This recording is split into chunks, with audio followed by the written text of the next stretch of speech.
said, I'm Mary Shapiro. I've been a resident of Milton for the past 20 years.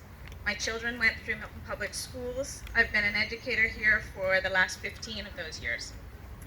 And I'm here to talk about educating our children.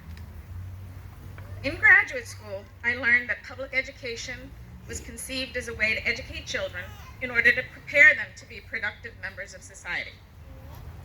So it was funny because when I first learned this fact, I was surprised.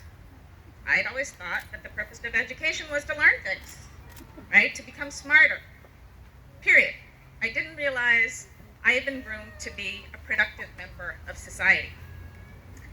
James Baldwin addressed this in his essay, A Talk to Teachers, which was originally delivered as a talk in 1963. I would like to read a small part of his essay because he can say it way more eloquently than I can.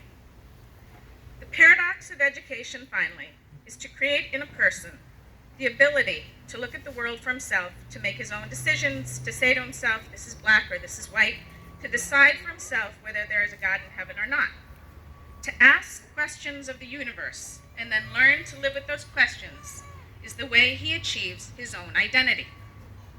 But no society is really anxious to have that kind of person around. I said he can say it really well. What societies really ideally want is a citizenry which will simply obey the rules of society. If a society succeeds in this, that society is about to perish. The obligation of anyone who thinks of himself as responsible is to examine society and try to change it and to fight it at no matter what risk. This is the only hope society has. This is the only way societies change. We are gathered here today in support of implementing anti-racist teaching and learning within our schools. The fact of the matter is, racism exists in every part of the American system. Racist policies maintain the power differential between whites and blacks upon which that very system was built. These policies result in racial inequities, which in turn lead to the development of racist ideas. As educators within the system, we have an obligation to make an individual and collective effort to change those policies in order to help our students become thinking, questioning, and informed citizens.